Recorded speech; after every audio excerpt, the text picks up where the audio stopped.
Much of the media attention on the Epstein files has been on the instances where President Trump is mentioned. But the files also seem to confirm that Epstein had a working relationship with Trump's former advisor, Steve Bannon.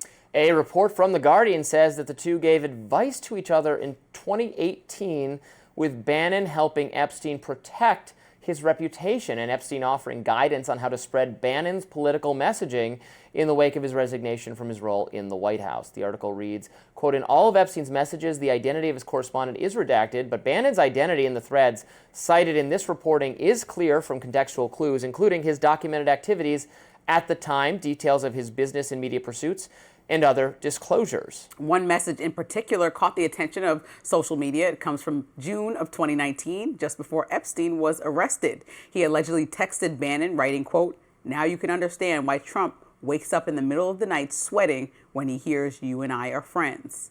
Here was Ben Shapiro reacting to the messages on his show yesterday. We are talking about 10 years after it was obvious to everyone that Jeffrey Epstein was, in fact, a pedophile.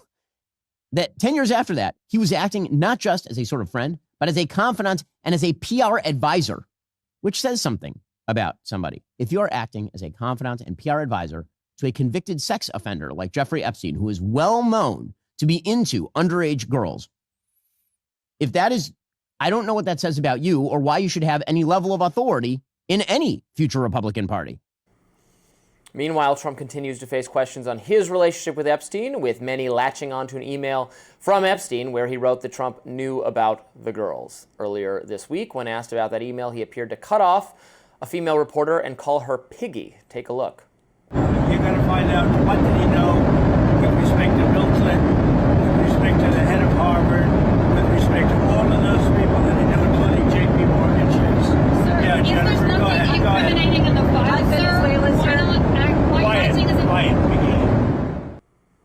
The identity of the reporter Trump was talking to is unknown, but CBS's Jennifer Jacobs said she is a Bloomberg reporter. Some of Trump's supporters argued that he was actually calling reporters by her name, Peggy, but Democrats weren't buying that argument and quickly condemned Trump for the comments. Washington Senator Patty Murphy, writing on X, quote, what a disgusting way to talk to a journalist, asking a simple and fair question.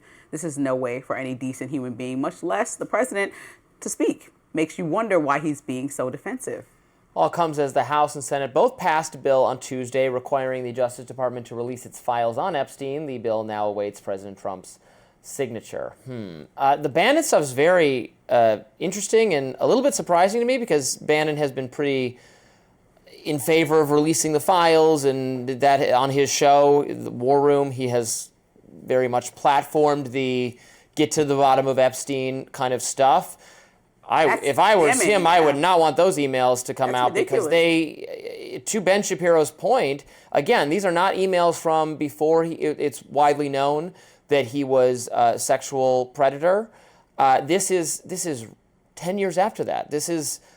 He went to prison for sexual abuse of underage girls, and you're not just like a friendly, but advising him. Advising kind of role. That is very, very, very bad judgment, and I wonder if it's going to reflect any changing consensus on Steve Bannon, because Bannon is a divisive but somewhat popular figure in MAGA circles. He has maintained, I don't know how much influence he has over Trump specifically. He always likes to act as if he has a lot of influence on Trump, whereas I think Trump seems to keep him at arm's length. But he hosts a very popular show, is well-liked by the MAGA base, is good at, I think, identifying and promoting talent on the right in terms of media personalities. I don't know. This is pretty bad. Yeah, I think Ben Shapiro said it spot on. I mean, this is disgusting, disturbing. When you think about the relationship, it's not even just like, okay, this person did something egregious. I'm not going to completely cut them off. It's like, oh, I'm going to lean into how to help you maintain your better image and come on the other side of this. Like, and Larry Summers is the same way. Right, he should leave Harvard. I'd say that. I'm not I'm equal opportunity if somebody does something that I think is disgusting and carries on a relationship with a pedophile. Certainly you're not going to get any pushback from me. I think people are asking questions because, like you said, Bannon was, even though maybe less now in the second term but in the first term, extremely tight-knit with President Trump. And so this is the company he was keeping, prior to that, it's kind of like you're just wondering what conversations is he having. None at all about his relationship with President Trump and with Epstein, even though Epstein is noting, here's why the president is losing sleep at night because of our relationship, meaning that he might think that President Trump is aware that his, a top member of his administration is having a close relationship with a pedophile, a convicted pedophile, sex trafficker. This is just all disgusting stuff. So I think, and Bannon, for somebody who thinks that he has a pulse on what's coming next in the future of the Republican Party, that's something that I always point to, that people should be able to call out and point to people that don't have a good, moral fiber, and then say that they should be leading. I don't think you can separate the two. You have to have some type of moral compass, and then you also can be a leader. You can't do stuff like that and then try to say, oh, here's my agenda for the future. You're not somebody that I would listen to. And I think it's right of Ben Shapiro to say, well, let's not let him speak for the party. You've said that about Fuentes. Maybe the Republican Party could be more intentional about who they're letting speak on their behalf.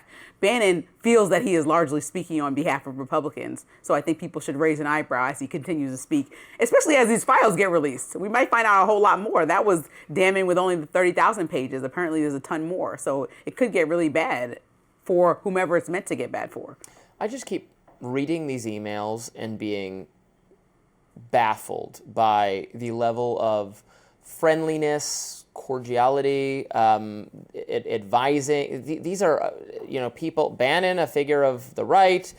Larry Summers, a figure of Democratic advisor, moderate, but advisor to Democrats, and so many others who spoke to this man with just such compassionate tones, grace, and, closeness, and I'm not sure I've written an email that is that friendly to anyone in my life. Do you know what I mean? It's just not the means of communications people of our age and younger use at all, but it's just such I read them and I am struck by how weird they sound to me. Yeah. Do you know what I mean? Yeah, you were talking about the way that they dialogue with each other. It's kind of like, even if you have a choice to make in life, where somebody who was a former friend does something that's completely out of bounds for what you're comfortable with morally, that's something that you have to make. Even if text messages, even if you lessen the communication, you don't double down and start to over-communicate and figure out how to help them through this time. They're sentimental, they're it's sincere, they're mawkish. Maybe it's that they don't have any emojis or exclamation points in them is why they look so weird to me. I don't know. Well, Gen Z is making fun of us for the